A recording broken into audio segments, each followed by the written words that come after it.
now. Hi, everybody. Thanks for joining us. This is the Dave Emmons Show, and I have guests twice weekly, and they're all interesting. And the guest I have today is Rick Teles. He's got a background in research and investigations, and we went over a lot of things before we jumped on the recording here.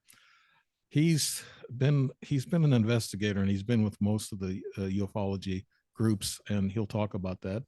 And we're going to get into that as soon as I do a little selling. I got to sell my books. What do they want? It's still on Amazon, Kindle, and Barnes and Noble. It's a story of my UFO and ET experiences throughout my life. Second book is also another experience. It's senseless wars and conflicts. And of course, I'm a combat veteran from a perspective of that nature. And then my third book to be out in a couple of weeks is called Angels and Supernatural Entities. And I try to explain ghosts and the ETs, the angels, all this together, cryptids. And my guest, Rick Teles, also has done a lot of work in that. And he's got a book out, and we're gonna get through his bio right here, and we're gonna see what's happening with him after I get through the bio. RJ Teles, it says Rick Teles, this RJ, has been an investigator and student of the UFO phenomena for almost 50 years and has worked with numerous UFO groups, including NICAP, MUFON, NUFORC, and Center for UFO Studies. During that time, he has completed over 300 investigations and numerous interviews with military and government witnesses. Very interesting. We were talking pre-show here, and he's a really interesting guy, and very knowledgeable. And we get into also. I'm going to break you just for a second to also say that there's something that's heavy on my heart about what's going on in the UFO community and experiencers. I don't think they're getting the credit they deserve. The talking heads will actually take their stories and use them and then turn around. And there's one, I don't know if I want to start naming names. And there's one that's a big talking head. He comes out and he says a couple of weeks ago, I heard on a video, that he said that most of these people that are experiencers, contactees, he said most of them are kooks.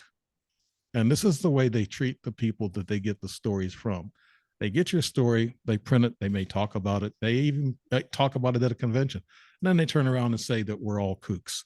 And I'm sure I've been called a kook because I've been attacked, I guess, on my face page just here lately. And some of you's probably seen the picture that I put up. And I was attacked by a couple of trolls. And I'm calling them that because that's what it turns out, because they're too aggressive to try to trip me up and tell me I'm dishonest. And I'm not a dishonest person.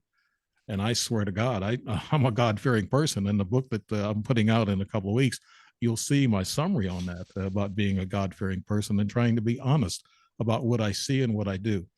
And I can tell you that bothered me. So I fought this guy in comments, but it got tiresome. When I tell you, it did get tiresome because you cannot prove to somebody what they're seeing or what they're not seeing. Some people that have a higher level of consciousness that can see things and also can feel things. And we're talking about people don't really realize that we're spiritual beings. There's mysticism. Even Jesus Christ and his disciples, all his disciples were smarter than what we give them credit to be. They were mystical. They could do things also like Jesus, but Jesus was the supreme in that department in the spiritual mysticism. But what I'm saying is our lives are deeper than what we think. Dimensional entities are out there. We have dimensions. We have universes. We have ETs here on Earth. We have ETs that come and visit us. I've seen 6 UFOs myself. Of course, I'm telling you that, but most of you are not going to believe it. And it's in my book, and so you can read that. But what I'm saying is ufology is getting into these people that I've had guests I want to bring on that are first timers. They want to tell their stories. They got fascinating stories, and they'll tell me about them, but they're afraid to come on. And I know why, because you have people that attack them. You have even the talking heads that'll either ignore them or they use them. If they have a story that they can use, they'll use it. But also, it's the other people that don't trust or believe you. It's like in Facebook. Most people don't believe any of the stories that I'm talking about, but that's fine. There are some people who do, but believe me, time is coming where disclosure is going to be so open and in your face. I will be vindicated, and everybody that believes in UFOs and have had experiences, they will sit back and say, I told you so, people. Open our minds, get the consciousness flowing, and let's start treating each other with respect. I don't care what kind of a story people have to tell me on this radio station that I got. I want to hear from these new experiencers. Bring them out, and I hope that they're not afraid to talk. Okay, back to Rick Teles again. I'm sorry about that break there, Rick. RJ provides training on the UFO investigative process and techniques, and as a consultant to investigators in data, photo, and video analysis. He just looked at my picture, but I'll reserve that for him for later date. We won't talk about that, but he's good at looking at things. It'd be up to him to make any comment. But he also has conducted forensic analysis and numerous high-profile historical UFO incidents. He's worked in and out with different agencies and government. He holds a master's degree in computer science and information technology, research and development, and worked as a technical consultant on cyber systems defense, intrusion detection, threat assessment and mitigation, and forensic data analysis for the government and private corporations. It was his work in these areas that gave him access to the military and intelligence communities, where he met individuals willing to share their experience in regards to UFO phenomena and extraterrestrial life. And I'm sure he can share what his thoughts are about the disclosure that's going on now and where the future of this disclosure is going to go. Rick, tell us, have I missed anything? Let me know, and tell us a little bit about yourself, buddy. Hi, Dave. Thanks for having me on. No, I don't think you missed anything at all.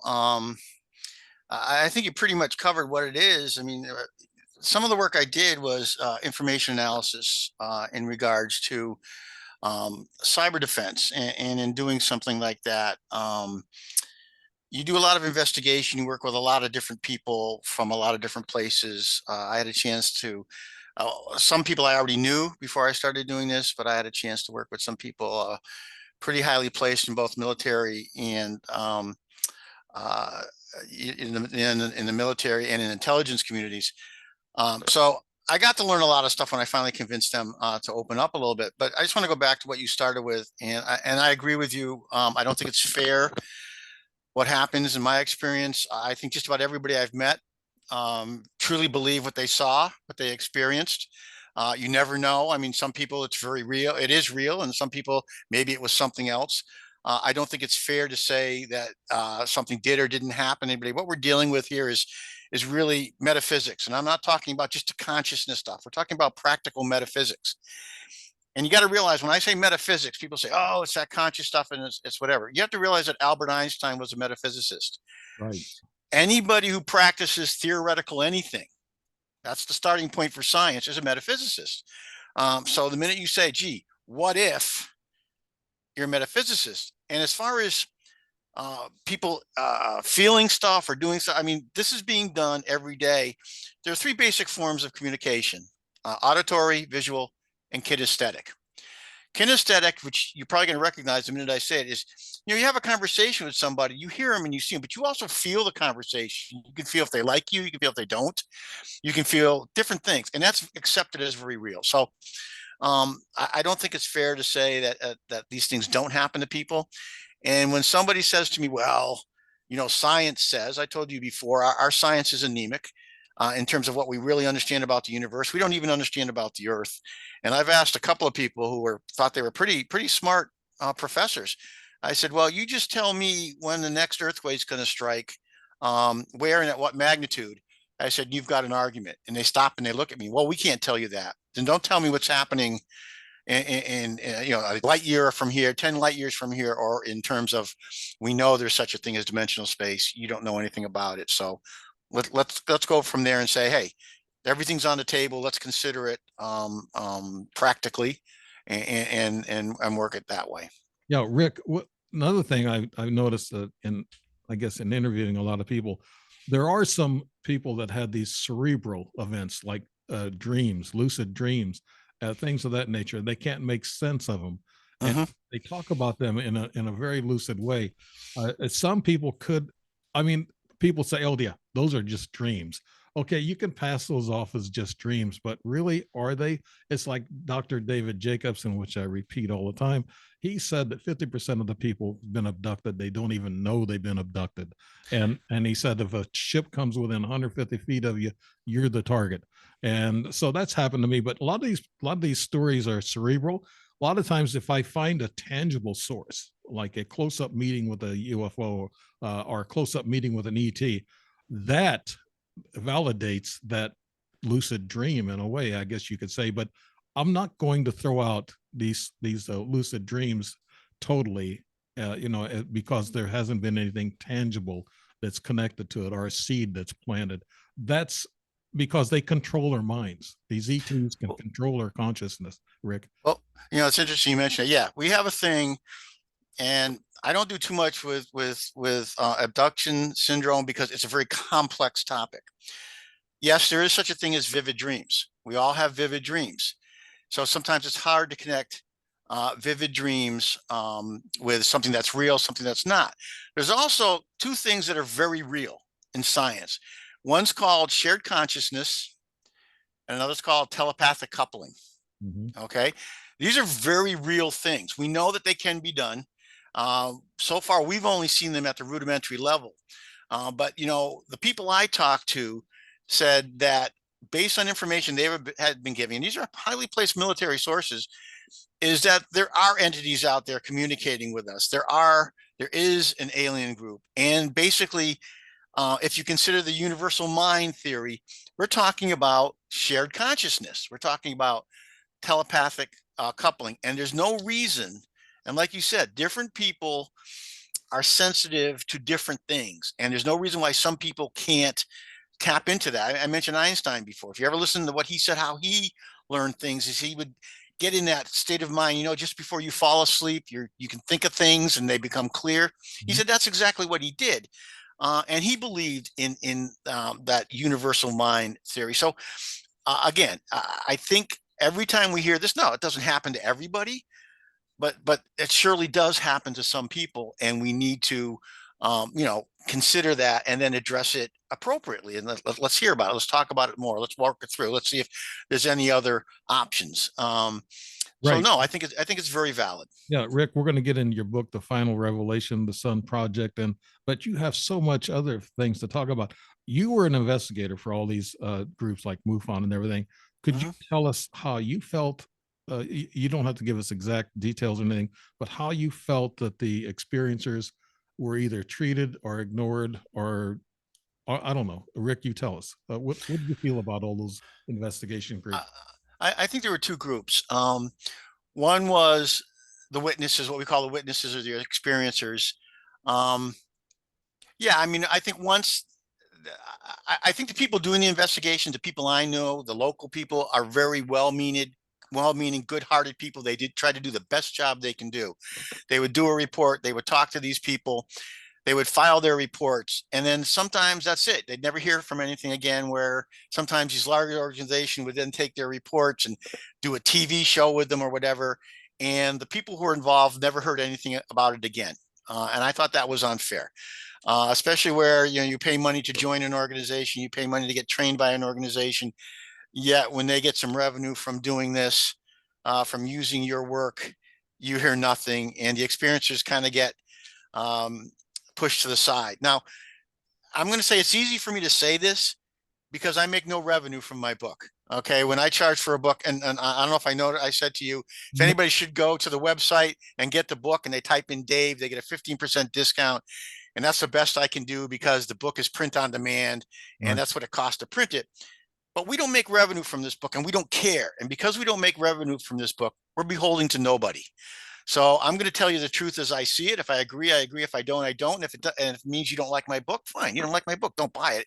No, We Rick, were only trying to provide information. right. A lot of people, like I was accused in the comments the other day, yesterday, that yes, I write, I got books. I'm not selling my books through these pictures or these comments. These are real events that happen to me, so I post them. Right. And I think they'd be interesting to some people, not everybody, I mean, the people with a good consciousness, they might be open to this thing and spirituality. They know that there's dimensional things and spiritual around us. But I don't make any money off the UFO book. I'm not making any money off the books. Books aren't selling big now. I'm Right. doing it because it's a bucket list for me, Rick, to get it off Yep. my chest. I write the stories about the UFOs. I write the stories about my war experiences. I'm writing a book about my spiritual thoughts and everything in the angels. So these are books, and it's a bucket list. I want to enlighten people. But when you try to enlighten people, and I'm not making any money, the talking heads might be making some money. Some of them aren't making as much as what we think they do, but they're making more money than I am. That's for sure. I'm not making money. I'm trying to enlighten people. I know, Rick, you just made the comment about your book. It's not for profit. You're trying to get this out, and you want to enlighten people for what the knowledge and experience that you have. So let's get that said out there, that it's not a money market here with UFO books. And Rick, go continue. Sorry to butt in there, buddy. No, no, that's fine. And I think, you know, I've heard it all too, Dave. I've been doing this for a long time. I give presentations all the time, and you gotta, these people are always going to be there, and they're always going to be critical, and you just have to say, all right, listen, you believe me or you don't. I know what I did, and like you told me before, you're an honest guy. I'm just trying to tell you what I learned, and I hear that about the book all the time, and I did what I did, and I'm not apologizing for anything because, like you, I just want to tell you what I learned. And that's why I think the two of us are in this. We want to know ourselves. We want the Yeah. answers. I, So, I want to know what that picture was all about that I took. mhm. I don't know Okay. really. I see something that looks like a mantis character. I've never seen in my book. I don't have a mantis character in my book. There's been a gray, there's been a tall white, there's been a reptilian, and there's been a humanoid. But I've never seen a mantis type critter. So there wasn't a seed planted, and the hole behind it to the left is kind of a portal, in which I got another picture. I was No, telling Rick earlier that it comes through portals, and they come through and visit you through dimensional portals. They might just come through to observe you. You can't see, like this person told me. What are you talking about? You're talking about infrared that picks up things that our eyes can't. Well, it's true. Rick, tell me, the infrared camera can pick up things that we cannot see. Is that right, Rick? oh, absolutely. We can pick up all kinds of things that we can't see. And people talk about the mantis character, which is interesting to me because in my presentation I have a picture. And this picture was put together by, and I'm going to have the wrong place, University of Minnesota or whatever, some anthropologist, whatever. And what they did is they took a dinosaur and they said, what would a dinosaur look like today? And I have this photo somewhere. I use it in my presentation. What would a dinosaur look like today if they weren't if they didn't go extinct? And guess what they look like? They got smaller. Their heads got smaller. They looked like a mantis character. Right. So, are we talking about a dimensional thing here? Are we talking about something that may be very real that we don't see all the time? Here's what I learned when I wrote the book. One of the things I learned 5 different things or 4 different things, but one was never say never. Okay, just never say never. Yeah. And that's what I want to tell people, that everything in this life, there's nothing new under the sun. Teddy Roosevelt said that, and apparently he had a little bit of inside knowledge, and that was I guess he hung out with some big shots, Edison and all of them. But I'm saying the same thing. This life, our physical lives, it's kind of like a movie. And I was told by a scientist who knows a lot of these things, and it's been on my show a week ago, and he's going to be on the show next week. We're going to talk the Matrix with Tom Althouse, and we're going to talk about science with with Mike Emery. And we're going to be talking about the Matrix, and we could be in a simulated Matrix type of mode, I guess, our lives, and it's all a movie. And the scientist, he had a name for it, and it's kind of he said it's a shit show.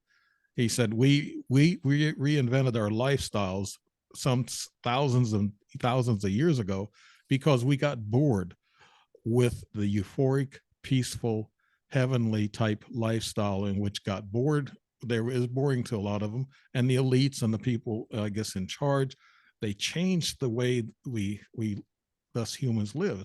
We had to live with trauma. We had to live with drama. We had to live with pain and sorrow in order to make life a little different and appreciate it better, I guess. I don't know. We're here to learn a lesson, Rick, and you go back in history, and history is all wrong actually. In a lot of ways, it is wrong. But what you're saying, Rick, is deep. That this life is deeper. There are dimensions. There are things that peer into our lives. People talk about ghosts, poltergeists, and everything. They're all the same. They're all in the same basket. That Now, I heard somebody say something interesting the other day, and I think I thought of it, but I never thought of it this way. And this isn't what he said, but I mean, I believe I believe in that the universal theory. We're all made of the same stuff. We're all made of the stuff of the stars.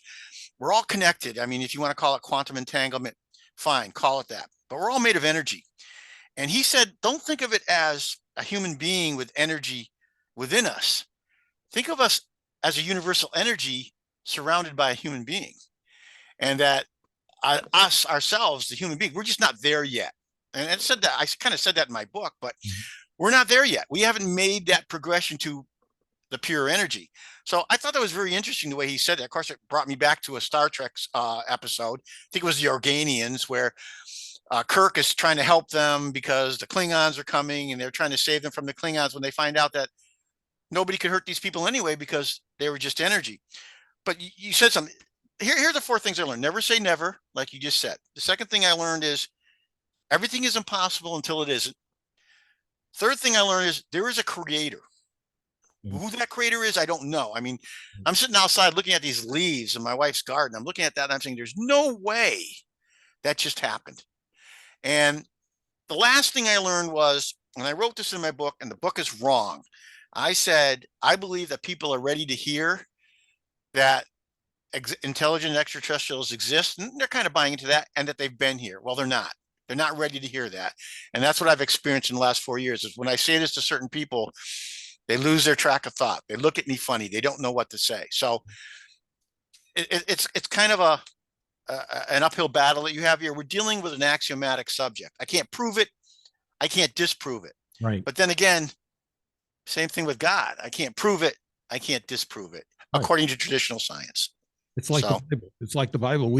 There's a lot of things. There archaeologists are starting to prove locations of cities that's mentioned in the Bible, but they haven't been able to prove the exact story of Jesus Christ, even though it's written, and it's correct. a good, great story, and it's life lifting. But it's actually in 325 A.D. Constantine of Italy, he put this book together, and he threw out a lot of the books. The books like Thomas and Mary and all these other books that actually got into the real juicy parts of the story, but he threw those out. And the Catholic Church actually are saying, and even the Pope is kind of admitting things, that they know things that they're not telling us. And is this all about control of the human race? I'm not sure. I know I cut you off during this camera thing. We were talking about infrared, and also the camera can take pictures of things that we can't see with our eyes. Rick, you've been an investigator, you know that. Could you just elaborate just a little bit on that, and then we'll move? Well, that's absolutely true. I mean, the camera's going to see, the cameras can see a greater range of the light spectrum than our eyes can. Okay, and that's absolutely true. So there's always a possibility, and it does happen, and I have seen it, where cameras taking a picture of something that just wasn't there. But I mean, it's also true that we were talking about this before, that with digital cameras, and you have different optical effects. You have ghosting from prior images or images after it. So some people will criticize on that. So as long as they criticize it that way, okay, that's valid. But they got to prove that. But absolutely, a camera. And that's why we use infrared. That's why they have them on the airplanes. That's why we use them for surveillance. Is infrared and night vision and that type of thing can definitely see different light spectrums that we're not going to see with our eyes. I mean, you have the same thing with your ears. We're going to hear different. Our ears can't hear every frequency that's out there, and things can be there. Now, some people can hear things.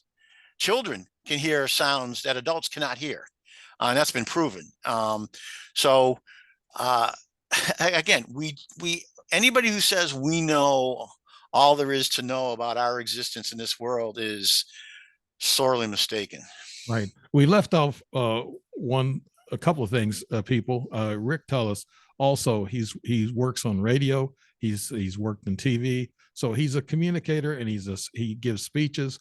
He has the shops that he works with, and he has connections also with people that we don't know much about. He can't get into things real deep because he was once an investigator and also a researcher with the government. So there's only certain things he can tell us. But he told me a story about a UFO that he saw on 8 millimeter. I don't know if he wants to tell that story. But Rick, could you tell us just briefly about that? Yeah.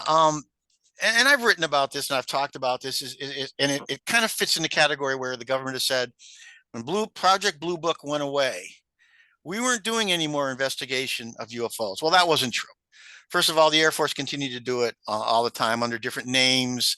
Some of it was a little bit more passive. The Navy has probably the best database of UFO files of anybody. And even the guys that I talked to, that I mentioned to, the high level, they wouldn't talk about the Navy stuff. They just, no, we're not going to talk about that. But how can I prove that? Well, and I think it was the 80s, and I don't know exactly, 81, 82. That's a long time ago, Dave. It doesn't sound like it, but it is. Um, I was in Washington, and I was at the IBM Advanced Computing Center doing some work there. And I was there for a while, and I met some people, some military officers. One was in the Navy, got to know him pretty well. We'd go out to dinner every night. And we got into the discussion of UFOs. And I always ask these guys when I get a chance, hey, you know anything like that? And usually be surprised that a lot of these people, they don't laugh at that question. No, they They'll, don't. they'll either say, some of them will get mad. Don't ever ask me that question again. Here's a cute story. I'll tell you real quick. I was at Wright-Patterson one day with a high-level officer, and we had to get some information, and an officer came in, the guy that was kind of handling us, and I always say something I probably shouldn't. And I said, so where are the aliens? And he got mad. He said, don't ever ask that question on this base. Don't do this. And I mean, he was mad. And that was the wrong response. What he should have said was, hey, they're not here today. They're out on leave. Yeah. By saying that to investigators, you're saying right away, you're piquing my interest. But anyway, back to the Navy story. Mm-hmm. So he said, okay, so you're into this. He goes, have you done a lot of it? I said, I've done quite a bit. He goes, I want you to look at something for me. So that night, we got this room. It was actually at the IBM Computing Center, Advanced Computing Center. And he brought out an 8 millimeter film and he showed me. And in this 8 millimeter film was a lighted object. That's all it was. It was a lighted object. And on the film, I'd say it's a little smaller than a dime as far as its size, but it was flying over a landscape that was pretty flat. I don't know where it was, but there was a telephone pole there, so I could at least I had a frame of references as whether it was moving or the camera was moving, because that's always the issue. Mm-hmm. Sometimes you'll see videos and everything's moving. It's because the camera's moving. Well, no. And as I said to you before, is this object had non-ballistic movement, meaning it wasn't going just in one direction. It would go up, it would go down, it would go right, it would go left. It would cross the plane of the pole where the telephone pole was. It was much higher than the pole, but as a frame of reference. And he said to me, do you know what that is? Do you have any ideas? And I said, no, I really don't. I said, I've never seen any type of movement like that on any aircraft that I'm aware of. I said, what is it? He goes, I don't know. That's why I was showing you. It sounded like you might know what it was. I said, so where did this come from? He goes, we have dozens of these. He goes, we don't know what they are. He goes, we look into them. He goes, you can only go so far. I said to him, is there any technology that you're aware of? I said, you don't have to tell me what it is, but is there any technology that you're aware of that could do this? And he looked at me. He had a blank look. He goes, no. He goes, I really don't know. Now, my point here is that back at that point, you didn't have drones. You didn't have some of the technology we have today where I could say, well, maybe it's a drone. So that's point number one. It was truly something unusual. And you know what it's reminiscent of me to from the thing, or to me from the things I've heard before, is of what happened at Malmstrom Air Force Base and Minot Air Force Base, where they had a lighted object over the base. It seemed to me that sounded similar. But the other point it made to me is that the Navy was looking into this stuff and did have a database of what was going on. So I found that pretty interesting. Right. I want to tell the audience also that Rick is not on video because his computer where he's at in his location, he doesn't have the video capabilities. So we decided to go with the audio part of it. But Rick's doing a fantastic job audio wise. Of course, he's experienced in broadcasting.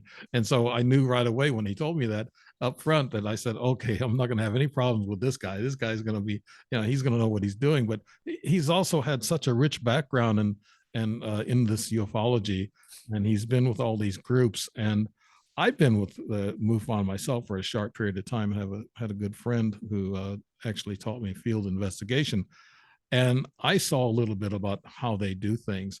And that's why independently I wanted to go on my own to do my own research. But Rick, it sounds like you've been involved with a lot of different research. Can you tell us some of the most fascinating stories that you ran into that you can tell us about?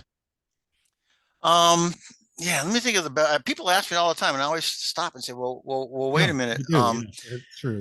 Yeah. Most of them are the military ones. And today I don't do many investigations unless it's somebody like a pilot, military, that type of thing. Because somebody once said to me, "Well, pilots aren't any better observers than anybody else." I said, "Well, then you don't know about flying because my life depends on what I see in the air there. I better be able to recognize it.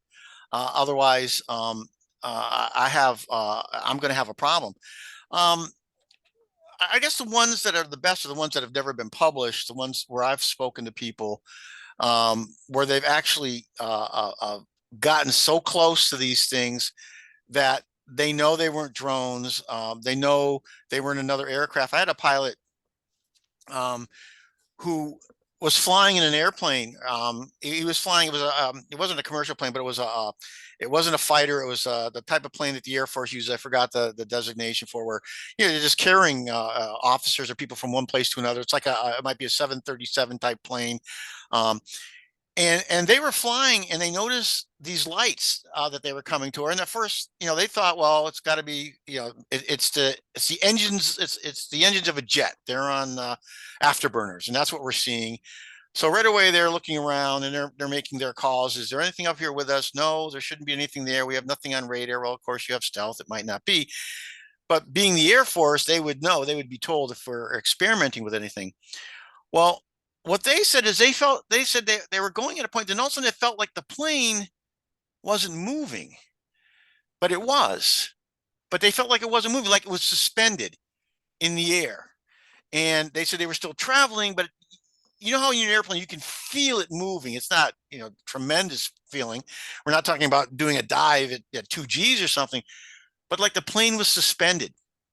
And at one point he said the pilot said that they were moving, but they had no speed.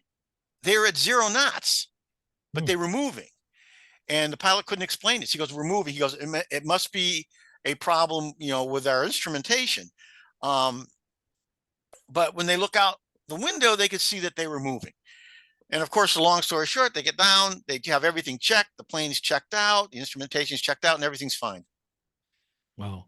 You And they just couldn't explain what happened. Now these and he said he goes, what we had in the plane, he goes, we had a couple of pilots in there, we had some engineers, I'm not going to say from what company, and then we had some clerical people that were just going from one base to another, and none of these people could explain any of it. Do you think they show these videos on TV every once in a while, and I guess we have to trust what we see a lot of times. And we talked about this before the show that there are computer generated pictures and videos and things of that nature, and there's a glitch, they call it, in the matrix, where something freezes, like a bird freezes, and that plane did what it just did. Do you think, Rick, Mm-hmm. that could be a glitch in the matrix? Like I said, you never say never. It could be that. You've heard of HARP, right? You Yes. familiar with HARP? Yeah. Okay. We know, um, we know that HARP could be a communication system. Yeah, we all know that. Thank you. If you read the patent and you've talked to any other people, we also know that HARP can disrupt the ionosphere. And it says right in the patent that it could disrupt the aerodynamic capability of an object, an airplane. Object would have to be an airplane, which basically it takes away all aerodynamic capability by changing the ionosphere. Could be that too. I mean, but it was still moving, but it was a hole in the atmosphere. Who knows? Mhm. We have this dimensional thing that we know is for real. We're people like DARPA, Defense Advanced Project Agency, Research Project Agency, is working with this stuff. I just saw an article about, I don't know if it was which scientist created an effect. It was small, but a tractor beam for real. Very small stuff though. We're talking, but you think of if there's a group out there that's 100 years, 200 years, 1,000 years advanced from us, This is child's play. Yeah. All right. It's and why can't people say, well, that can't be? Why can't it be? What are we doing today? We're going to Mars and we're doing this and we're doing that. Where are we going to be in another 100 years? I mean, we're using 3D printers to create organs and living skin and tissue. Where are we going to be in 1,000 years? So don't tell me this isn't possible. Right. Yeah. I think we're way ahead. I mean, there's a lot of things you can't tell us, Rick. I think we're way ahead of our time that they're telling us. I think the military and the scientists are 50 years ahead of us, and they already have a lot of these inventions. And I heard we're already going to Mars and the moon on a private space agency or whatever that was built, from the secrecy of the shadow government or whatever, or the military industrial complex. I don't know how much of that you can get into, but what Well, is your take on that, Rick? well, it's funny you mentioned 50 years. Who have you been talking to? Um, I've heard the guys that I know now, we're all retired now. But I remember at one point they said to me, Rick, whatever you can think of, we're 50 years ahead of that. And one said we're more than 50 years ahead of that. I mean, case in point, look at stealth. right.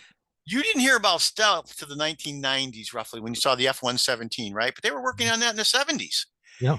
And if you go all the way back to the 50s, the first flying wing was actually stealthy because of its profile.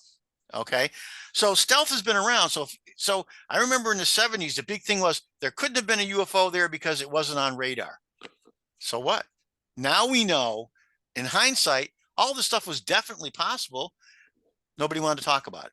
So yeah, I think we're way ahead of what we're talking about. Uh, but the stuff is starting to come out, Dave. We're starting to hear that, oh, we created a living, what they call a living bot. It's actually alive and it can replicate itself. If you're hearing about that commercially, what's going on in secret? I Mm. mean, we know that. And I don't care who you worked for, if you ever worked for the government, there's always something out there that's a little bit ahead. And I've heard, and again, you call them some of the talking heads. I do too, because sometimes they amuse me or bemuse me. There was one, she wrote a book. I won't give you her name, but one of her comments was, I can't understand why these military pilots just don't come out and tell me about more of this. It's a conspiracy. Well, no, one thing we have to understand, you were in the military, sometimes I'm doing this. I believe my job, I took an oath to protect this country and these people Mhm. from any danger. All right. Yeah. If They I don't do truly that. They believe, don't do that anymore. no, I know. If I truly believe that there's something going on that could be of danger and I shouldn't speak about it, then I don't. It's not a conspiracy theory. I'm doing my job. And there's a lot of good people, and that's what they do. So it's not necessarily a conspiracy theory at the military level when you talk about pilots and that. Not higher up. Half the truth is always the best policy, is what I was told. So, um, yeah, I think there's a lot more out there that we don't know about. We're going to learn about it. Well, Rick, what you're talking about pilots, I've heard some talking heads talk about that. Some of this, most of the most credible witnesses are pilots, commercial pilots, military pilots, and also police and investigators, that type of thing. And we're talking about police investigators who see these objects. And what gets me though is, what's the difference between their knowledge and their ability to pick out what they're really seeing as compared to an average citizen on the street that has 3 or 4 witnesses with them telling these stories about seeing a UFO up close or seeing an ET? There's the credibility. That's they're widening that divide between the experts, the flyers, and the people on the street. I see that that's where the line is cut off. Okay, these are kooks. These are professional witnesses, and so we're going to take their word for it.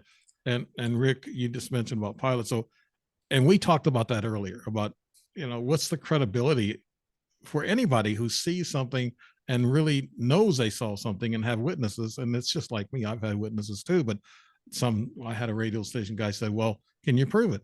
You mentioned that a while ago, Rick. Can we prove it? But can you shine a little light on that big divide that we have with professionals and with the common people? Why are they trying to debunk most of the common people, Rick? Well, first of all, I think it's unfair to them to try and do that because people see things. All right. And they're just like anybody else. They see things. And we have the same issue with the ancient astronaut theory, which I think is the best evidence that you're going to find. But that's unfair. People are going to explain that they saw something in the best terms they have. What they understand. Okay. So somebody saw a light in the sky. Yes, they did. Okay. And I believe that. What it is, well, they'll tell you most of the time. Most of the people I investigate or I've been with, they say, we don't know what it was. We want you to tell us. Okay.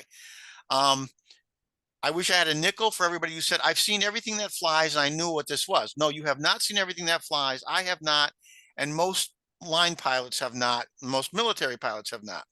But that's not the point. The point is, I think we have to believe everybody who says they saw something. I have to go into this with, let me look at what you saw and then we'll decide. We're not going to go in with a preconceived notion. Now, as far as pilots are concerned, um, I've done some pilot training. And what you have to know to be a pilot is you have to know enough that you have to be able to pick out something in the air that you know is not going to be of danger to you. So you got to know what is of danger. So you're going to talk about weather. You're going to talk about optics. You're going to talk about all different types of things that a pilot must know.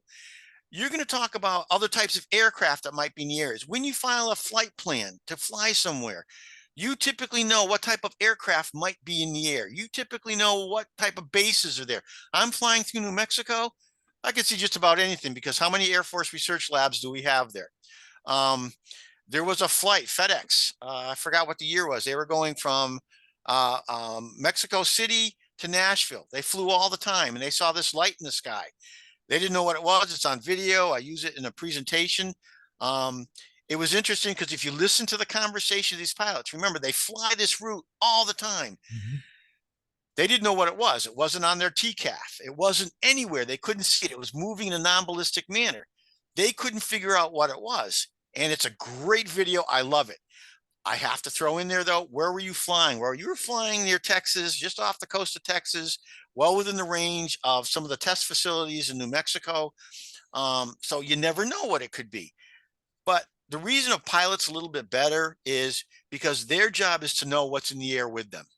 And when they say, I've never seen anything like that, doesn't mean it's something truly unusual, but boy, you better listen because you want to make sure they do know what's going on there. It's like the Navy videos, which surprised me a little bit. I don't know if you want me to say this. It surprised me a little bit. Tic Tac. Well, yeah, when I first saw those, they didn't excite me at all. I kind of figured I knew exactly what they were immediately. Um, why? Because there's things out there called Nemesis, which is a system where we put ghosting and electronic images on radars. Thing out there called LIFTs, laser induced plasma filaments. Using lasers, they can actually put a picture in the sky and make it talk. And back year 2000, we were actually working on stuff like this when we were doing data authentication, and we actually saw a test where they could do this. What did surprise me though were the Navy pilots were talking about it, because technically anything they see while they're on duty is top secret and they're not allowed to talk about that. Okay, could be a national defense issue. So now the question becomes, and this gets to the talking heads, now the question becomes, why are they talking about it? Because if they are, they're violating a federal law. Um, or somebody told them they could talk about it, and for what reason. But the minute I saw those, the first thing I'm thinking is that's ghosting. And subsequently, they've kind of come out and said, when was the camera, the gimbaling of the camera? It could be. I believe it was ghosting. But the reason I say that too is in, I think it was 2008 or 2009 during the Libyan war. Libyan soldiers were sitting in their bunkers watching their radar screen, and the radar screens were perfectly clear. But Israeli jets were flying right over their heads, but they couldn't see it. And that was what was called cyber ghosting. It was cyber hacking, where they got into their systems and just put nothing on the screen. So as easily as they can put something on the screen, put nothing on the screen, they can put something on the screen. So you really need those eyes up in the air, but I got to be able to depend on a pilot to know what he or she is seeing up there.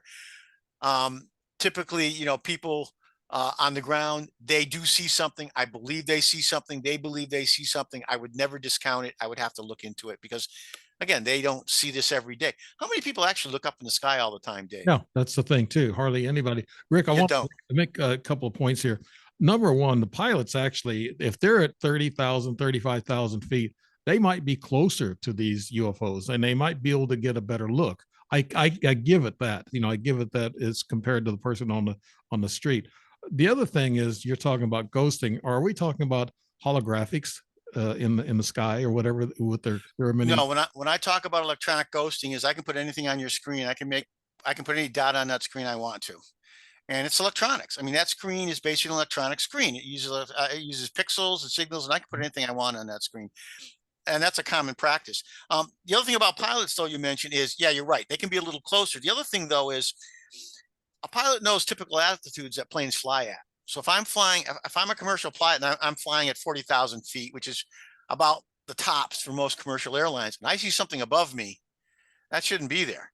The only time it's going to be there is it's going to be a military aircraft. The F-22 can fly um, close to 60,000 feet, but that's about it. You might get a U-2 up there. SR-71s aren't flying, but I'm seeing something up there that's truly unusual. I see something below me. Well, and then the other thing that the advantage the pilot has is has all his or her electronics. I've Mhm. got radars, I've got, different things on there. So they're showing, they're not showing. It's just a training that they go through. There's a lot to learn to fly a plane, especially if you get into jets and stuff Yeah, like that. I can see that be complicated. You can watch the movie Top Gun. They don't make it that complicated. They make it more fun. It looks like. But the other thing too is when when the military says they want their pilots to be debriefed when they see something, could it be that the new technology that we have, the pilots may not be familiar with it, and they may make a report on new technology that we have? Is that another cover, Rick? Absolutely. When I saw those videos, you notice that those videos were taking during exercises. Mhm. Okay. When's the best time to try and test a new technology? You're not going to tell the pilots. You're going to put it out there and see what they see. Okay. And they saw it. So these guys, people could have turned around and said, hey, it worked great. Now, you mentioned something else about the debriefing. In the case of the 2004 video, there is no way in the world that that pilot wasn't debriefed and that information passed on in training to new pilots, saying, if you see this or you see that. There's no way the Navy sat on that for 15 years and did nothing. That's just not possible. So yeah, there's definitely a case where it doesn't matter whether you are a pilot, if you're a commander of a ship, you may not know what that technology is, and that's why it's being tested. Let's see if they'll recognize it, if they'll take it as real or not. We're not. I don't believe those had anything to do with holographic. That's really tough outside. The laser induced filaments, that's a possibility, but you'd have to have a projector probably off the back of a ship to do that type of thing. Mhm. Yeah. Uh, because a lot of scientists think that we are holograms, our bodies and our environment, everything around us, and also that matter is actually, well, if you talk about matter, you have the nucleus, the proton, that's kind of centralized, but you have the electrons that are moving around that atom. Those electrons is what creates the sight or what we're seeing. And actually, they said that everything that you touch or feel that's supposed to be solid is not really solid. It's 90% space. There's space in between the electrons and the protons and neutrons. So that makes sense in a way, but and then they're saying we're holographic and we could be in a matrix. We mentioned that earlier. Uh, have you had any I guess investigations or any information that you've garnered from all your work that you've done that tells us that the scientists are on the right path with this matrix and holographic type of I, I don't know if I call it matrix. A couple of things we do know, and we know there's such a thing as dark matter, right. dark energy. Okay. And the belief is that that fills the space between the light. Now we get into quantum physics, which changes the world. Things are happening in quantum physics that traditional physics say can't be. It cannot be. So, where in physics everything is ordered, everything in quantum physics is chaos, but it all works. Mhm. Quantum entanglement. Now, Einstein thought of that. He called it a spooky connection. We've now learned that that actually works. I do something here and something on the other end of the universe feels that. Right. Okay. Yeah. So we're getting into a true, is it a state of consciousness? Yeah, I've heard that it's metaphysical. I've been studying metaphysics a lot lately. Yeah, it's all very, I think it's all potentially very real. We just can't define it. And again, we go back to that anthropocentric sovereignty, which says if we can't define it, it must not be real. But then again, rogue waves weren't real until 1997, but every sailor would tell you they've saw them. Um, chemosynthesis wasn't real until was it 2008 or whatever. Everybody said, well, you have to have photosynthesis to grow. Wait a minute, we've got stuff growing in the oceans that never see the sun. So yeah, it's a possibility. Would I call it a matrix? Anytime you have energy, um, I suppose it could be. I mean, we're made of energy, and what does that energy look like? See, that's why when I study this stuff, I have to look at it and say, anything's possible. How can we connect it to something that's happening now? And in most of my presentations, I do, I think, a fairly good job of connecting it to something that's beginning to happen or we know is coming shortly from a scientific standpoint, because all of a sudden the scientists, the other day, the concept of, was it hyperfluids or whatever, completely changed. Something that they said could not be now is. So we have to change our whole concept. Look at gravitational waves. Mhm. Uh, Einstein talked about them. We wrote about them in the book, and people said, "Oh no, they don't exist. It was just a theory by Einstein." And then all of a sudden, now we know that gravitational waves exist. We saw it kick a black hole out of a galaxy. NASA has recorded its sound. Um, it does exist now, and all of a sudden it didn't. So before it was, oh, it was not science. Now it is science.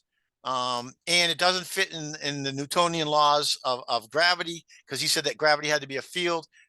Wrong. So getting back to what you said before, I don't know if it's history, but some of the science we've been taught where we made the assumptions that we are absolutely correct, we're not.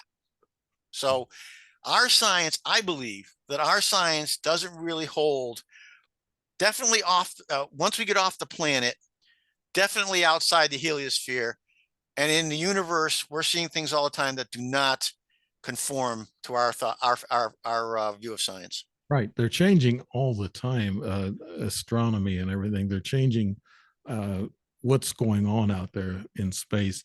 And we are seeing this in the 3D, of course, and we see 2D. Three dimensional is what our lives are now. And they talk about fourth dimension, fifth dimension that actually comes in and out of our dimension. Uh, that's a long story there, but I wanted to ask you also, Rick, since you've been involved in these investigations, there's a lot of people who talk about super soldiers and soldiers that's been fighting on Mars and the moon. They've been fighting these ETs and on Jupiter even and Venus. Uh, could you tell us, could you shine some light on those theories about super soldiers fighting on other planets, Rick? Of all, we had a lot of discussions. I had a lot of discussions with these guys. They told me a lot of stuff. I wrote a lot of it in the book. I didn't write everything. That never came up. They never talked about that. They talked about grays and what they really were. They talked about alien and what type of alien or alien we were actually in contact with. They never really got into that. That I never heard that. Now they may not have known anything about it. I mean, they knew a lot, but they didn't know everything, or they just wouldn't Can you tell me. tell us which ones that are we are in contact with, Rick? Nordics, the Nordic style. Okay. I do a presentation. I put up a bunch of pictures. People have a hard time accepting the concept of an alien or an extraterrestrial coming here to Earth. And I believe the reason for that is Hollywood. Okay, we've seen all kinds of aliens, all right? If we consider for a fact that, say, somebody says to me, what do the aliens really look like? I said, well, they look like us. The Nordics are the best description. Yeah, they do. I show them a picture of Michael Rennie from The Day the Earth Stood Still. Think of them as the aliens. I said, now when you think of aliens being like that, and the fact that they're very similar to us, they're just very advanced and they're doing exactly what we're doing today on Mars and wherever. Now it starts to get a little easier to understand. So what they told me, and they had documents, the aliens we're in touch with are the humanoid kind, are like the Nordics. They're Mhm. like us, they're not exactly the same as us, they're advanced. What they told me, and I believe this 100%, is the grays are not the aliens. The grays are machines, not as we make machines, but as they made machines. Look at the gray. It is the perfect space traveler. Yes, it is. It has no mouth because you don't want to carry food. It has a very slim body, so it isn't really affected by different gravitational forces. A large head to cushion its computing system, which would be more organic, and large eyes because it could encounter all different types of light. They said the skin, and we're building the skin today. They said this is the perfect space probe. Now it's anthropocentric because it's made like them. We make everything anthropocentric. Our robots, the ones we have on the space station, are anthropocentric. So the grays have little sensitivity to human suffering.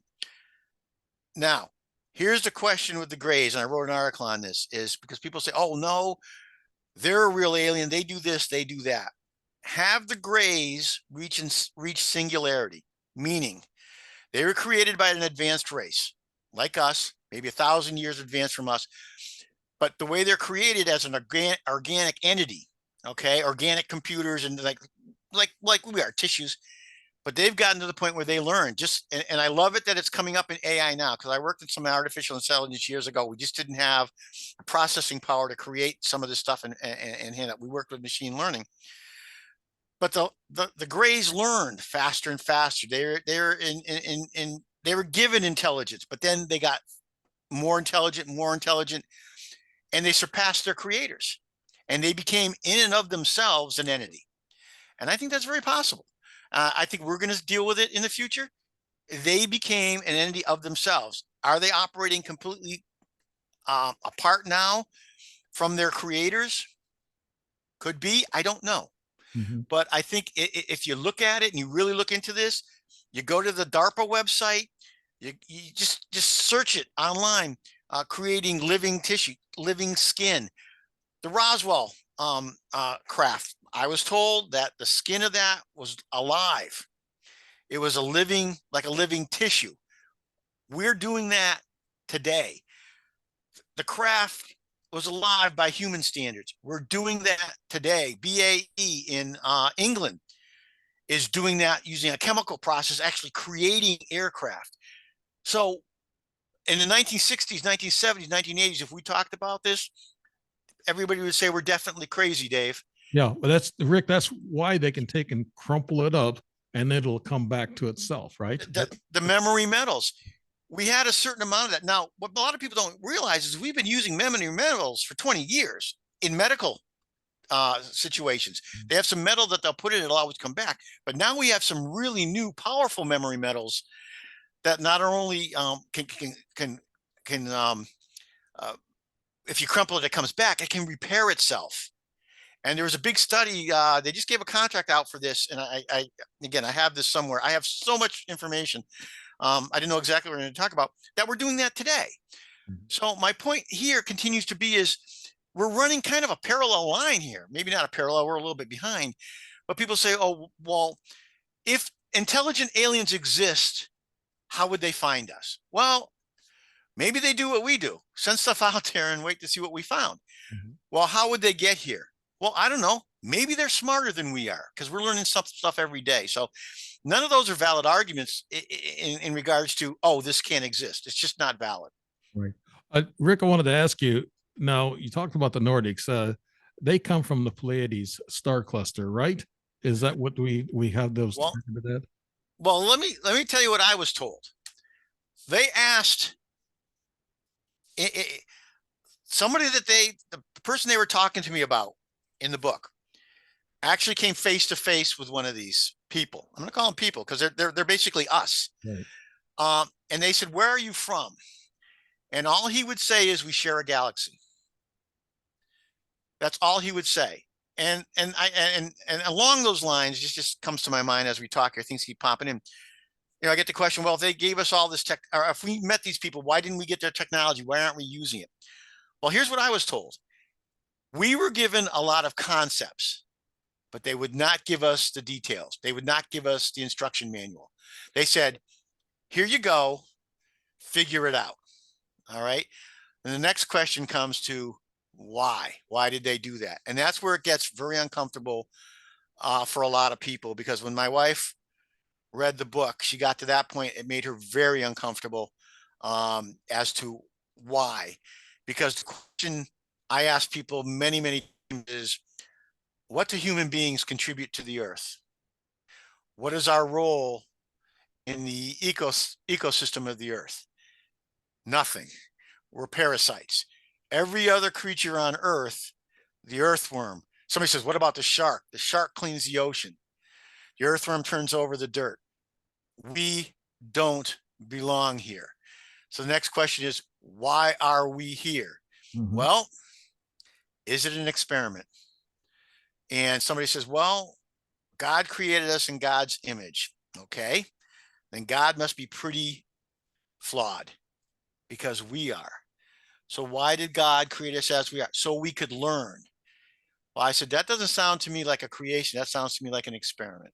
Yes. So, you can go through all this stuff. People get upset about some. That one question, when I asked somebody once, we were in a coffee shop. I don't even drink coffee. I don't know what I was doing there. I was with a friend, and he heard about what we do. He's asking me questions. We were talking. It was a good conversation, and he was a somewhat religious person. I mean, I went to Catholic schools all my life. Um, and I said to him, "Okay, answer me this: what do we contribute to the earth?" And he looks at me, and he couldn't give me an answer. I said, "Everything contributes to the earth." He goes, "What about a shark?" I said, "Well, they do this."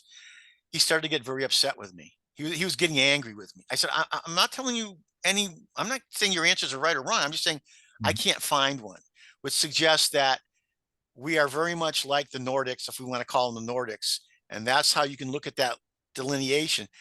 They're like us. What are we going to leave on Mars? I've wondered, all this stuff. We've gone to the moon. We have the space shuttle. What happens to all this organic material that we flush out of this equipment? Where does it go? It goes out into the vacuum of space. And we know biologically that necessarily this stuff doesn't die. It can live. Everybody says, oh, in the vacuum of space, bacteria dies. No, it's not true. We've learned that it's not. It could be out there for thousands of years. Where is it going? Are we creating life somewhere else ourselves by not even knowing it? You know, I believe the story that they are Nordic. We are a lineage, some type of lineage of them. They're doing exactly what we do today. And, we've been talking about everything maybe than what we want to talk about here. But as I go through the presentation, I just got done with a 5-week class. And I didn't do this stuff till the end, because if I had done it in the beginning, I would have lost them all. It's just too intense. But as I went through the steps and gave I don't want, I'm not trying to convince anybody of anything. I'm just saying, think about it. And I went through my steps saying, look at this, look at this, look at the Mars connection, look at what's going on with the military. When I got to the end, they started looking at this. All of a sudden, I'm starting to get more nods than I've ever gotten before. So Yeah. who's to Rick, say? I wanted to go back on the movies and things. There's a movie that's going to be released this weekend. I wouldn't mind seeing it because I believe in the concept. It's called 65 million years, or just 65. It's Yeah. about humans that venture here to Earth when the dinosaurs were still alive, and they're fighting dinosaurs and everything. And they're saying that that's when they populated Earth, they come here and they conquered Earth and they took over. But I heard that we've been off and on this planet for 300 million years, 350 million years, and different ET races have manipulated our DNA. And I wanted to also get into this movie thing. A lot that you see in the movies actually could be true, because look at Spielberg. He shoulders up to a lot of top secret people, and they give him ideas. He has actually consultants on the scene and on the set. And the guy who did the Star Trek series, what's his name? Roddenberry. Roddenberry, he also kind of got these ideas from, I guess you would call our deep state top secret people, that these billionaires, they get to know a lot of people. They have a better opportunity to open doors than we do. So I'm thinking that a lot of things that we see in the movies will be coming true, and a lot of it has been coming true, like in Star Trek with the cell phones and the teleporting. I heard that teleporting is already here with us too, and they've been doing it. So They've been doing that, a little bit of that, yeah, at a very, like, a quantum level. They actually now know they can do it, and they actually did. Was it Washington State? They had a big tunnel they did it in, but it had to be a certain way. Yeah, that's true. mhm. Um, Movies, getting to the movies and inside information from these billionaires, Rick. What do you know about that?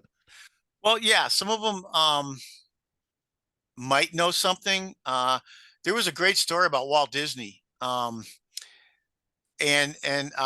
in during the World's Fair, he made a comment in one of the, and Walt Disney was particular about everything, every word, everything. And he made a comment about them and when we got here.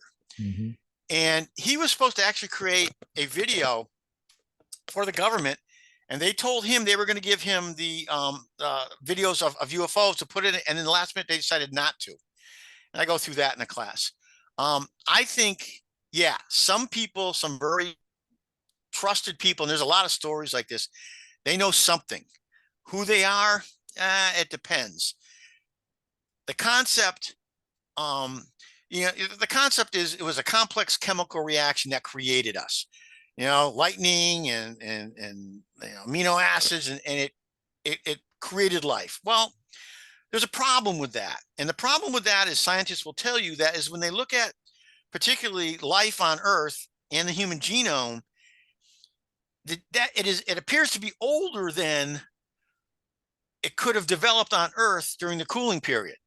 So they're saying, for example, that the genome is 4 billion years old, but life on Earth only could have started 2 billion years ago. So where did it come from? And the first theory is panspermia. Life came from the comets and whatever. But there's kind of a problem with that too, because you have that gap in our history where they call it the Great Leap, where we were one way and all of a sudden we started doing things differently. And some people would say, well, there were more people and the population had to change. No, a lot of people, scientists, are starting to believe there was a change in the human genome. Somebody changed it, because we know 98% of it is useless, or not useless, but it's used for what we don't know. So I think the concept that somebody manipulated our genetics is very, very possible. We know we can do it. We have CRISPR that we can do genetic programming with, and they're doing it. We know it can be done with viruses. The genome can be changed with viruses. So I think the concept that they have, those concepts that they have in the movies, where our development could have been impacted by someone else, is very true. Now, the people I spoke to told me, they said they were told straight on that there have been multiple civilizations here on Earth before what we even understand, Right. and they were totally destroyed. And we're starting to find archaeological remnants of that. They're looking at these things saying they've got to be much older than what we've ever thought to be. The spark plug from out in the desert that they found, that certainly did look like a spark plug. It had a ceramic insulator. Things were going on this planet much, much earlier than what we believe. And giant bones they've been finding, and I guess a lot of these museums are Men in Black have been picking up those bones and hiding them from us. What they don't want us to know about our history, they're keeping a lot of that away from us. Let's go back to Noah's time. You talked about the earth has been destroyed and come back. Back in Noah's time, Noah was 960 years old, and Methuselah was even older. They lived longer back then, and they said Noah didn't look like the typical Middle Eastern. He was blonde, blue-eyed, he was tall, he was pale looking, but he lived to be 960 when the only thing he's noted for is Noah's Ark. But what they're saying is that after that flood, I guess somebody manipulated our DNA and they got into the telomeres. The telomeres Yeah. that into the DNA chromosome. They shorten those because those actually predict how long we're going to live and how long the cells and the DNA can reproduce to make us live longer. So they clip them shorter to where we can only go 120 years. And of course, most of us don't make that anyway. But they shortened our lifestyles after that great flood in order to, I really don't know the answer to that, but uh have you heard anything about that study, Rick, about the shortening our lives, and we evolved differently throughout? Well, I have not, but here's one thing that I have noticed or learned. The problem with going to Mars is not technological, it's biological. Our bodies cannot handle that trip. The human biome, the cells in our body, they know in weightlessness get out of control. Okay. They grow out of control. They know that. The growth of our bones change. It's almost as if we were programmed not to leave this planet, because some of the stuff that they have to do to overcome that right now, we don't really have the technology. They say we're going to get to Mars by 2035. They've got a lot of work to do. And ask anybody, don't take my word for this, ask anybody who knows what are the biological issues. Mhm. So, yeah, it seems like for some reason something was changed. Now, when you mention Noah and you mention all that, it makes me think of something else, kind of along the same lines, but it has to do with genetics. There's no way, we all know, that Noah could put two of every animal into that ark. It's impossible. Mhm. But if it was genetic, it was more than possible. Mhm. Okay. When you look at Jonah, and I've asked people this, do you believe that Jonah stayed alive inside a whale for how many number of days? Now, some people know what I'm getting at, don't want to admit, and they say yes. But most people say no. How would that really be possible? Maybe it was just a story. Maybe it was. But there's one other way he could have stayed inside that whale if it wasn't a whale, if Mm. it was a submarine. Right. There's another story that most people don't hear of, is St. Brendan. A lot of people haven't heard of St. Brendan, who was an Irish monk. He came from Ireland to the New World, and they kind of went a northern route. But the story is told all over Ireland, and it's told in a lot of places where they stopped midway on an island, and they got onto this island, and they stayed on this island. But there was no island there, and it was a funny kind of island. They got off. They actually built a fire, and they sat there for 2 days. The ship was actually stuck on the top of this island. Then they noticed it start to move on whatever day it was. So they all got back into the ship, and the island disappeared under the water and went away. People are saying, "Oh, maybe it was an iceberg." No, well, that's not what they did. What they were probably describing was another submarine. So it's very possible here manipulating the human genome to, or whatever, the ark, to get people, to get all the animals on the ark so that they would be here. That's the only way it could be done. It can't be done physically the Right. way we know it. Yeah, So you mentioned, but we can't survive on other planets, but we're talking about the Nordics, and we're talking about the Pleiades. That's 400 light years away. And I heard that they can travel that in just 2 or 3 hours. I guess it's through a wormhole or some sort of dimensional travel route that they take to get here on Earth. I, And how I do was they, told it was dimensional yeah, how do they survive here, the Nordics, in a physical sense? because they're basically the same as we are. Mhm. But here's the thing I was told about travel, and I know it doesn't make any sense. And the guys I talked to, one of them was a PhD in aerodynamics, an engineer, an astro physicist, and he was told to move through dimensions. Sometimes you have to move slower. There's a thing called zero point energy. Right. 0 point energy is the lowest point that you can still have energy, but not move. Technically, not move. And when he talked about this, I wasn't familiar with 0 point energy because it was a number of years ago. But what he said is everything is moving. The earth is moving. We're moving. The molecules in our body is moving. The universe is expanding. And we're all part of it. Everything's moving. And think of the universe as a giant sponge. It's got these holes in it, and you want to travel through. He goes, another way to think about it is the way they explain it is you're going down the highway and you have this fence along the side. You're moving at a speed where all you see are the fence posts going by. All right. You can't tell where the gateways are in there. But when you slow down, you can see the gateway and you can pass through it. And these engineers are telling me, we don't understand it. We just know that's the story that was told to us. It was one of those things where here's the concept, figure it out. So is it possible that you have to go slower to get to where you want to go rather than go faster? Because once you pass through that hole, that's your wormhole right there. Right. Technically, I would guess. Yeah, I that's why I've got a couple of pictures of, and I talked to you about that concept. But also, Rick, with these Nordics, could we, as humans, could we crossbreed with them? What I was told is um, we did not crossbreed with them. We were a creation from them. Mhm. The reason being is they had issues on their own planet. And to try and figure out how they could fix that, they needed to find a place to create an experiment similar to their planet and create control subjects similar to themselves. I never heard, I was never told anything about interbreeding. I was just told about creating something, and that life on Earth, as they found it, was insufficient for their needs. Pre-humans were insufficient for what they needed.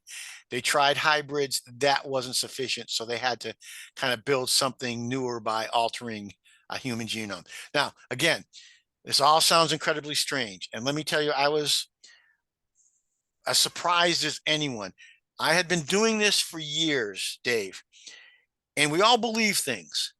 But when somebody sits in front of you, somebody who is in a position to know this stuff, can hand you classified documents and show you, and they tell you some of the stuff you believed was true, you get that funny feeling in your stomach, like, what? Are you kidding me? Right. I mean, I, the last time I felt this is when I got a phone call that my father had gotten sick, and you get that really strange feeling in your stomach. Everything just drains. Right. And I said, okay, now you guys are really messing with me here. And one of them got not mad, but he got a little angry. He goes, listen, he goes, you asked us. We didn't ask you. Okay. You asked us to tell you. We're just telling you what we know. We can't explain everything we've learned. We can't tell you exactly where everything came from. We're just telling you what we know. And that's what they talked about. I heard another thing too is that we're talking biblical, we're talking good and evil and Satan and the devil.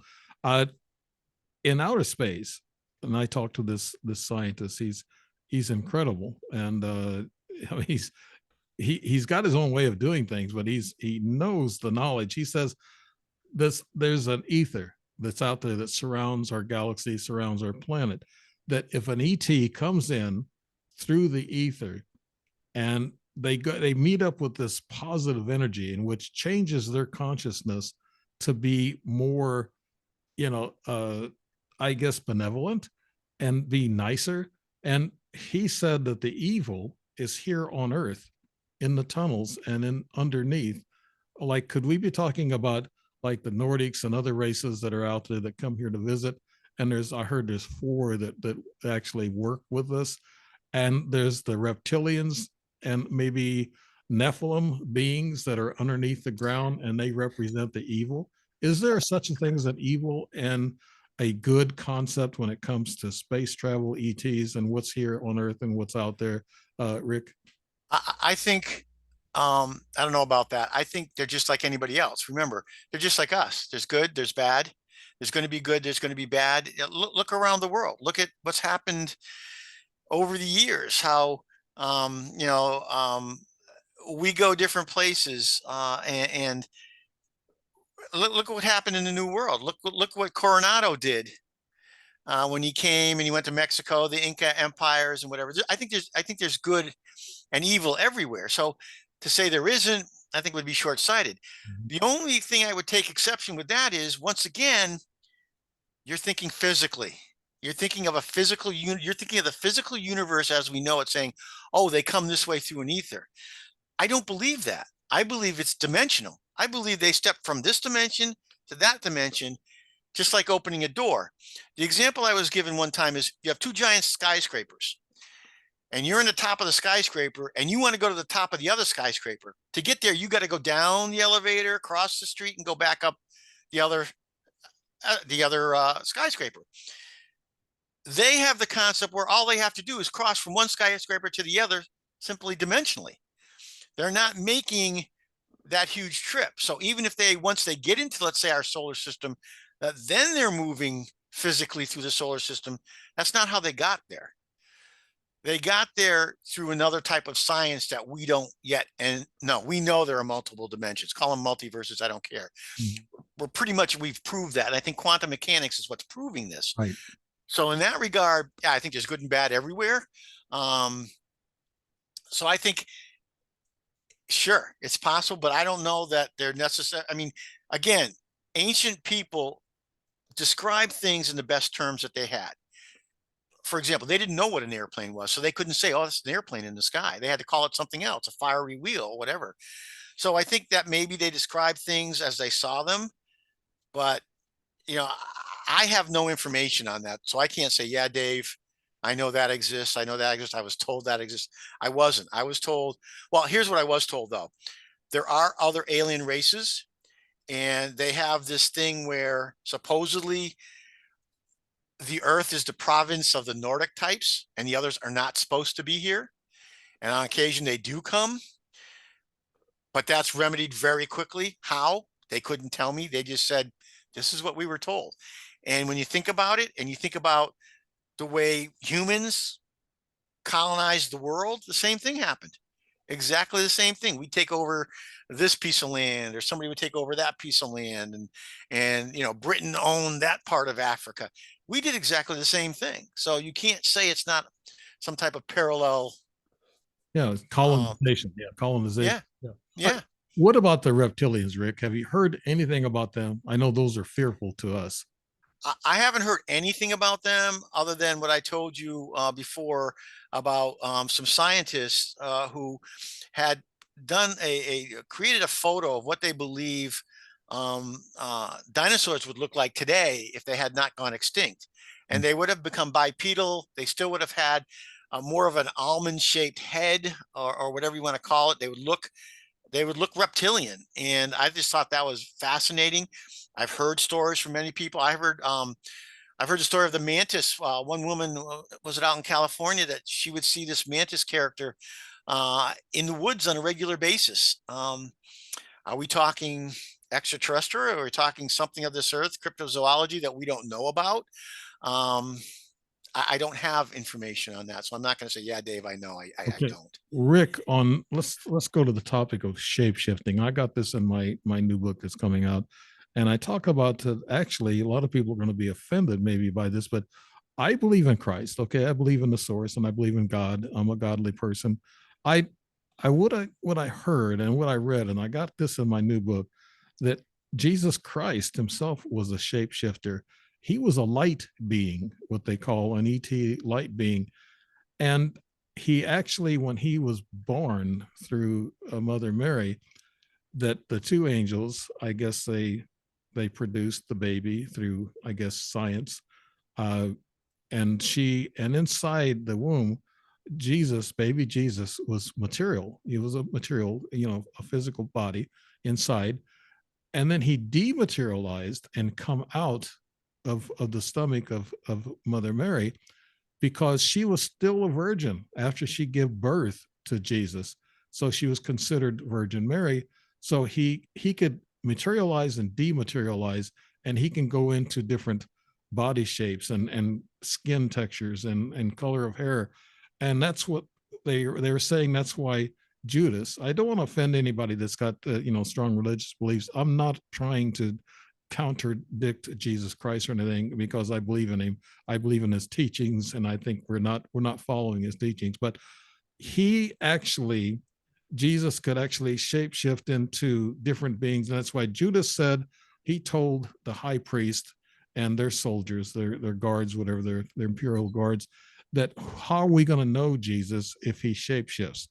Like I said, this is in my book, and it says Judas said, I will go up and kiss Jesus, and he might look different. So they said, okay, that'll be our signal. So that's why he had to go up and kiss Jesus, to let the imperial guards know this was Jesus, so they can capture him. There's other stories in the Bible that talk about Jesus being a light being, that he turns real bright white light when he's on this mountaintop, with three of his disciples, Peter, James, and I think his brother James. They were there and they saw him. Uh, and I guess what I'm saying is that I think there's been some sort of a spiritual, mystical ET connection to a lot of things that in our history, Rick. Well, I've heard this story about the light being, and it's all possible. The whole concept of halos is something else that's very interesting. Mm-hmm. We have to remember these people were describing things in words they had, and they didn't have certain words that we have today. So we very well might have been seeing not just a halo, but a helmet, some type of helmet, some type of energy-based helmet. Absolutely, this could be true. Now, I don't know what relation it has. There's a thing called the Book of Mary, Mm-hmm. where she wrote down supposedly her story, and yet most people have never seen it, and it's never been used by the churches or the religions. And it tells some different stories about Jesus, about who he was, fact that he had brothers and at least two brothers and a sister. Um, but yeah, I've heard the story about the light being, and if you look at if you take some of the descriptions of things he did or what happened to him, and you kind of roll them forward into language of today, what might they really been seeing? Yeah, this is all possible. Like I said, you can never say never. We just don't know what we don't know. That's part of the problem. But for me, it doesn't take away the mission of Jesus Christ to teach us how to be more loving and peaceful, and actually more, you know, just I guess get along with each other and forgive.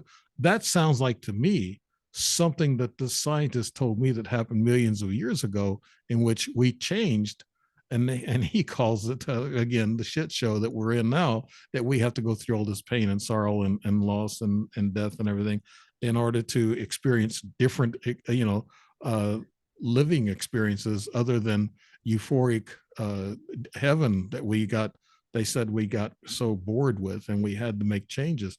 That kind of sounds like what Jesus was telling us, that we do have another life and we do go somewhere else. And that's a fact. I know that is a fact, that we are going somewhere else after we die. Rick, have they ever talked about or experimented with the soul? Um, they said, um, and this is what scared my wife a little bit, is what I was told, is what they were told, is we're all beings of energy. We all have an energy within us, Mm-hmm. and that there are different dimensions. Some are dimensions of energy. Some are dimensions of light, which of course is energy.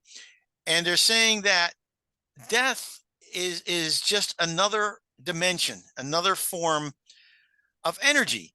But they said that not all energy makes it to the next level. And I said, what did they mean by that? And they said, we don't know. They said that there are certain energies. There's old energy. There's young energy. That some of the energies that we possess just won't make it to that next level. Most will, some won't. And so Does they that just have a lot to do with our lifestyles, how we spiritually live our lives and they goodness and they that's what these guys. I mean, that's the first thought that these guys had, because a lot of us were brought up in some religion, mhm, and they made it clear this is not about religion. This is about energy and the amount of energy that you have. mhm. And they did again. They threw out concepts, and somebody can say, "Oh, that's just a way of not answering a question." No, I can't answer the question. They threw out concepts that definitely before we didn't understand. We're just starting to understand, but we do know that we're all energy. We run on 100 watts. My wife would say I run on less than 100 watts. I'm not that bright, but we all run on basically 100 watts. We know we are energy. And it's like I said before, I was saying to you before, are we a human being with energy inside us? Or are we energy locked inside a human being for the time being? And I thought that's an interesting concept. Right. The second one being the universe is made of energy and we're all part of that. And I firmly believe that. You want to call it the force, you want to call it something else. Einstein called it a spooky connection. Mhm. Fine. but I believe everything is connected. You go to Hawaii, the Hawaiians believe everything is called pantheism. Everything has an energy. I believe that. I believe, you know, I believe the rocks have an energy to them. Everything has an energy. That's what keeps everything together, and Mhm. it keeps it moving. You're getting into, you get into topics so deep, so metaphysical that we don't even have the words to explain them sometimes. And these aliens told the guys that I spoke to things, and these guys who are very smart people, and they weren't always there. They read the reports, they heard from others. They just shake their heads. We don't know. We're telling you this because you asked a question, and we want to set the record straight. The people that I spoke to, I got them really to speak because they knew me, and I kept bothering them. And after a while, we went to a UFO conference, Contact in the Desert. You've heard of it, right? Yes, I have. I got them to go. Most of them just wanted to go on a road trip. A couple of them wanted to play golf, but I got them to go. And I said, you got to go to me with me at least to 1 or 2 sessions of this. Okay, we'll go. And when they went there, it actually intrigued them because one of them got upset, but he said, listen, what we heard here is we heard some people who are very close to the truth. And then we heard a bunch of people who are talking absolute garbage. And we feel bad for the people who buy into that. I said, all right, so what do you want to do about it? I said, why don't you tell your story? Well, it's not something we should do. And I said, well, you know, then we do nothing. They go, no, you tell the story. I said, why me? They said, because we trust you. You can write better than we do because you do it all the time. We'll tell you the story. We'll tell you a story that you won't believe. You write it down. We want people to know two things. If they choose to believe you, great. I said, well, aren't you concerned that you may give away some secrets? We may give away some, but you know what? Like I told you before, nobody's going to believe you anyway. Those who have the insight will see the connection, and that's where we're going to go. So we're dealing with something here where we don't even have the terms to describe yet. We will in time. I think you have to believe. Yeah, are there some fringe people out there? Absolutely. Okay. But even the fringe people truly believe in what they say. They're not kooks. They're not nuts. They believe in something. And how many times does somebody believe in something that everybody says isn't true and it is? Here's a case in point. And you mentioned this before, and I thought of it when you said it. Going to other planets. Can humans go to other planets? We have different gravities. We have all that type of thing. Okay, fine. One of the things that people say is, and we know we have what, 5,000 exoplanets now? Mhm. Oh, nothing could, life as we know it. And I'm tired of these people, even on TV, the big names that say, oh, it can't live there. You need to say life as we know it can't live there. The gravity is too strong. That's not true, because if we go to the bottom of the ocean, where the pressure is every grade as what it might be on, let's say, Jupiter, we have living creatures down there, and the pressure doesn't affect them. Why? Because that's where they're from. Mhm. They were created to be there. All right. So don't tell me something can't live on this planet because the gravity is too strong, or they can't live here because it's too cold. You have to say according to what we know, and we don't know. Right. So Rick, you were saying that could you give us a couple of hints on what is garbage that we shouldn't be listening to that they mentioned? um I could. I don't want to offend people. Well, okay. One thing that they said, oh, that the aliens have destroyed stuff, or they've caused damage. They said never has this race intentionally harmed anyone or done any intentional damage. And if it did occur, it was because of malfunctioning equipment. And somebody looks at me and I go, yes, even advanced cultures Yeah. have technology problems. I mean, they would. You talk about fighter jets, maybe that were destroyed in the air, or never they said, never did we intentionally harm anyone, or would we intentionally harm anyone? Yeah, I hear stories of they abduct somebody and they torture them. They just said this is just not true. That's what my thoughts were too. Yeah. Okay. Now, here's another problem I have with some of the abduction stuff. People describe their abductions in terms of medical procedures of the day, of today. Like in the 60s, we had some abductions, and they described probes inserted into them to determine whether they were pregnant and whatever. Excuse me, but you're telling me that somebody 1,000 years advanced, 100 years advanced, didn't know anything about ultrasound at the time? Mhm. They didn't know about CAT scanning and magnetic imaging. Right. So when I hear that, I'm saying this something wrong with this story. If they're telling me, if they had said to me, they waved this wand over me and they had a picture of me on the screen, then I'm saying you got something there because nobody ever heard of that. Bingo. So you got to be careful. Not that I'm saying they don't believe this happened to them. I don't want to denigrate anybody. I will listen to anything anybody has to say. But analytically, I want to prove this. I want to be able to walk into any place in the world and say, look at this, and this is my proof. And they say, we can't argue with you. But What as about long as, the yeah? What about the implants, Rick? Or I've had a couple of implants. I have to be honest about that. I dug okay. and and that was after I was 14 years old, after my first up close encounter with a UFO with a good friend of mine, in which we still talk about the story. But I had an implant in my left testicle that I took out, and there was a line. It was a cut, red line, thin red line, and I pushed that. It looked like a M&M kind of. It was Mm-hmm. kind of light in color, light ash, and then it turned darker as it was out in the air more. And I showed it to my mom, and she said, "Throw that away. It's just an ingrown hair." I said, "No, mom." I said, "There was a line cut, already cut for it. It was red, and I just pushed it out of that red line, and it come right out, and there was no blood." And so she didn't know what to say. She was stumped. But why are they doing implants if they, why are they doing them, Rick? Well, and that's a good question because here's what I was told through telepathic coupling and shared consciousness, especially telepathic coupling. They can see as we see, they can feel as we feel, they can know as we know. Okay, because that's how they communicate. They communicate with the electromagnetic fields that we have in the universe. So why they would need to do that, I don't know. I can tell you another story is I went in to have a kidney stone blasted away. I'm one of those fortunate people who get the gift of kidney stones. Right. Yeah. And usually they're painful enough. Don't tell me about childbirth. I understand it's bad, but try this. But they had one, the doctor said, he goes, I don't know about that one. We're going to blast it. So I went in to blast it, and I'm one of those guys that when I go in there, I love to look at their technology. And I'm looking at the screen. I said, how are you targeting this thing? And he showed me this little target thing that they had to screen. I said, oh, is that it right there? They said, no, that's not it. I said, what is that? Looked like a little squarish, whatever thing. They go, that's some type of calcium or something in there. And they said, people have that. That's what that is.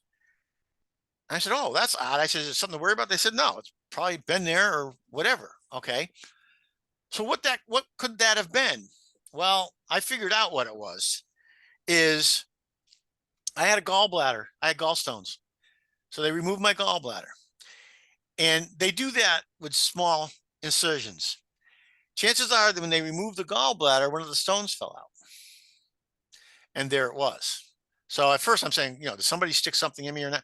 No, this is what it was. Is that to say, my only point there is when you have a situation where you can see something on it, like a line, that means something to me. Okay. When I have somebody who say, oh, I have this square thing in my arm or this, the body does some odd things. So my only point here is, and I think I told you this before, is that when I go and I investigate something, I gotta dismiss just about everything else. Occam's razor, the simplest answer is probably the real one. Not in this case always. So I got to push that aside.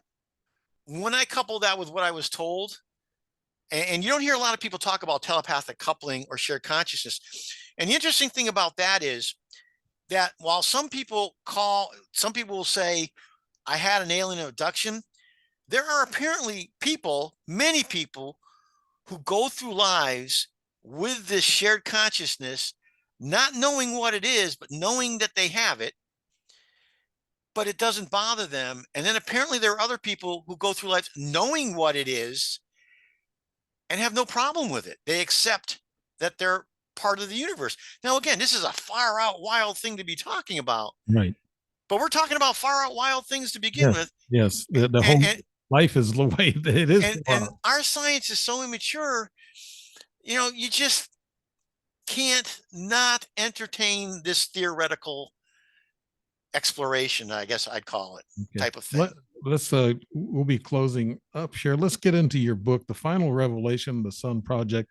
And it says UFOs and intelligent extraterrestrial life exist in this new and controversial book, The Final Revelation, The Sun Project. And why did you write it? And what was the purpose of writing it, Rick? Well, uh, the purpose of writing, I started to mention before, is I had been interested in all this. I found it fascinating since I was small, 10 years old.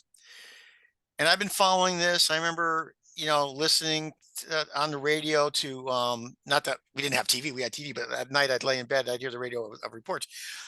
But after seeing this UFO conference, these guys that I worked with who knew some of this stuff said, this isn't right. Some people are really close. That's great. Some people are way off. It's just not right. And I said, well, then you need to tell the story. Let's tell the story. So they said, all right, we're gonna tell you a story. You probably won't believe it, but we're gonna tell you it's the truth. You write it down, you send it out there, and let it be what it is. If they believe us, fine. If they don't, fine. I said, aren't you a little concerned um, that you might be giving something away? They said, well, the problem with the government is if you don't have the proof to prove anything, they don't really care what you say to a certain extent, Mhm. and people won't believe you anyway. Well, first of all, they did care to a certain extent. I'm not going to go into it. I never thought I'd get pushback, but I got pushback from a couple of places. But that's why we wrote the book. It's just okay, this is what they told me. This is what they believed. I'm going to write it just as they told me. Um, um, so that's why we wrote it. We just wanted to tell you another side of the story. You want to believe that side of the story? Fine. They felt some stuff was too far out. Some stuff was on the money. It's not like it's not like the Jetsons. They get in their flying saucer and they come here. It doesn't work that way. Mm. It's state sponsored, just like it is here.